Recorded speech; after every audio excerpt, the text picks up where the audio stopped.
guys, I just want to show you exactly how toxic Western social media is towards China as well. Hello amazing viewer, excited to have you once more at Comfort for Life. I bring to you compilations of TikTok and whatnot videos for educational purposes. You're new here, why don't you smash that subscribe button? And to my returning viewers, I really love and appreciate you. So this is based on a video I made just about using cash in China. I just basically went to Starbucks and paid for a coffee. Wanted nothing else. That was it. And someone's comment, right? Christina McVoy, whatever her name is. So she said, please explain to me, then why are there people starving in the streets in China? Answer that question. If you can use cash, why are there people starving in the streets? Okay. So people are clever as well. Yeah, really clever. Yeah, really clever people, this is. So I said, I've responded to her. I said I've been to over 30 cities in China, in 21 provinces, and I've never witnessed someone starving in the streets.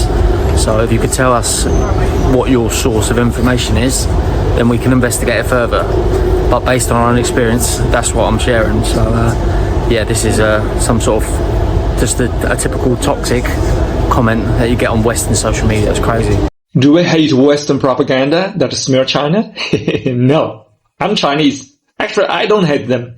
International viewers often ask me, how did China lift people out of absolute poverty? I think because China has people like them. This is Nong Jiagui, a teacher at a primary school in a remote village in Yunnan. He single-handedly helped 126 kids to get an education.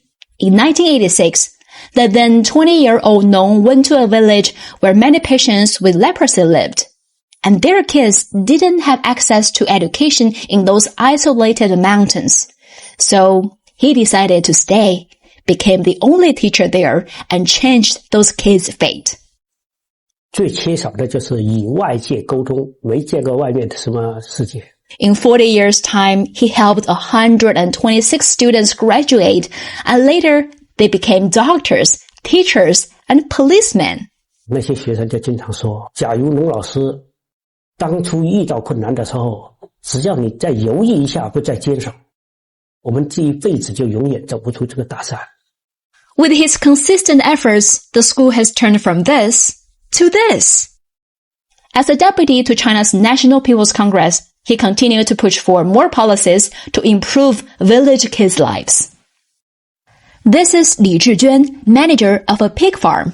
While many young people would go to bigger cities after graduation for opportunities, she decided to go back and contribute to her village. With the knowledge she learned, she helped the villagers to run industrialized operations and earn much more income. When talking about the changes she brought to her hometown, she said, 我们唯一一条高速公路，对，就是你们提的建议最后落实的。对，所有这条路经过我们提建议以后立即到地方为我们进行调研，然后用最快的时间，可能大概2个星期就帮我们通了。As a deputy, she needs to frequently visit every household in the village, do research, and understand the struggles and challenges villagers are having, so she can bring these issues to the government and push for policies. She is the bridge connecting grassroots people and the government.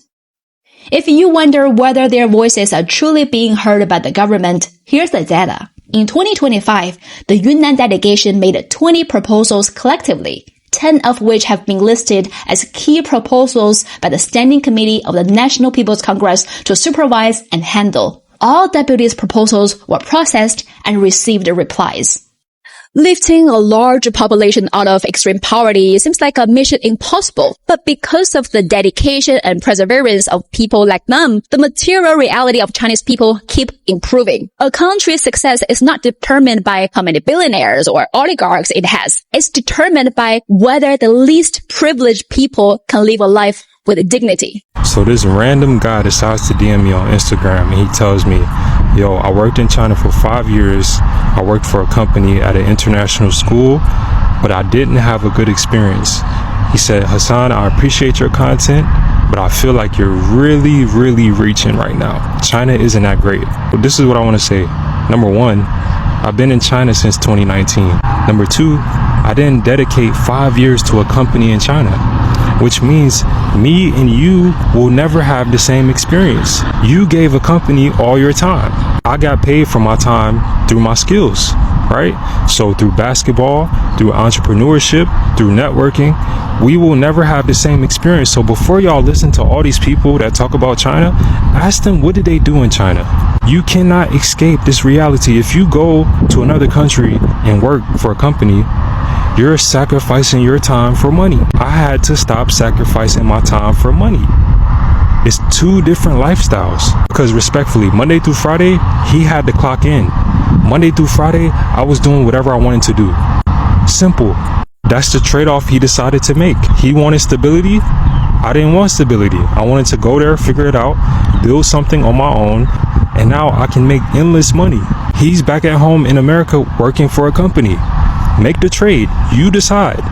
Nobody else is going to decide for you. Before you step one foot in China, please change your mindset. Leave the American mentality at home.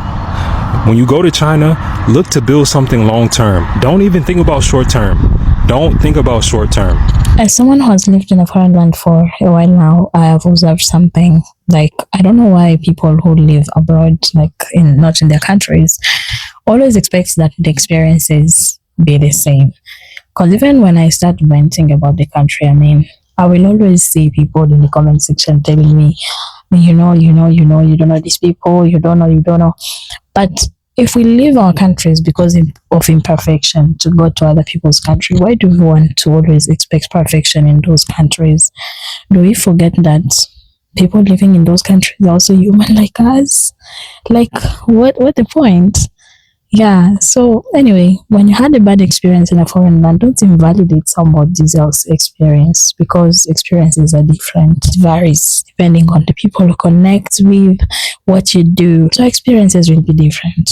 The negative side of living in China compared to United States, for me, I can think of like three things. First is I do not have access to porn whenever I want, like in United States. In China, porn is forbidden on the website. And the second is like in United States, I can hook up with people from other part of the world. So convenient, from Middle East, from South America, black, white, all kind of different colors. You have a lot of fun globally.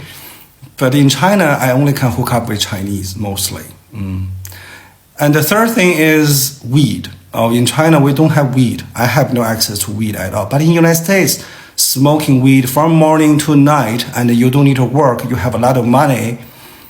That will be the best life. I truly envy that. Nancy Pelosi. In merely over 200 years, the USA has done nothing but proudly murder people of all races across the world. Focus on how to improve ordinary American people's lives. They rise up to you every day demanding affordable housing, healthcare, and education. Tibetans kicked the CIA-sponsored feudal serf owners out. They were lifted out of absolute poverty. Their language and culture are preserved very well, and policies in China prioritize them to get education and jobs. Their prospects look much better than those of working-class Americans.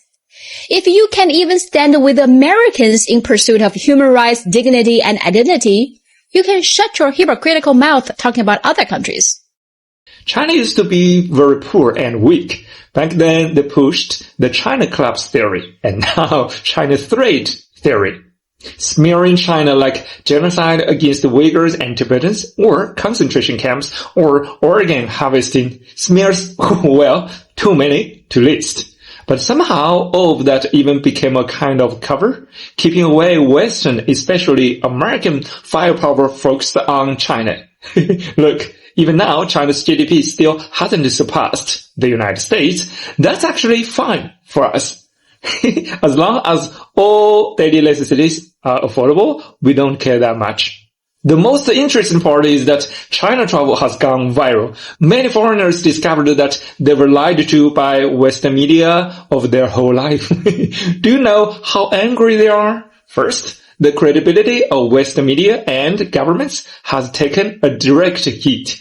Nobody trusts them anymore. Second, those foreigners who realize they were deceived often feel guilty to the victims, which is China in this case, and instead start promoting China travel and recommending it to their friends and family. I always say China is a developing country, not a superpower, but they praise us living in 2050. I'm too shy to accept this compliment. That's why we don't fund the propaganda, because the fire will backfire like nuclear bombs. What a comment.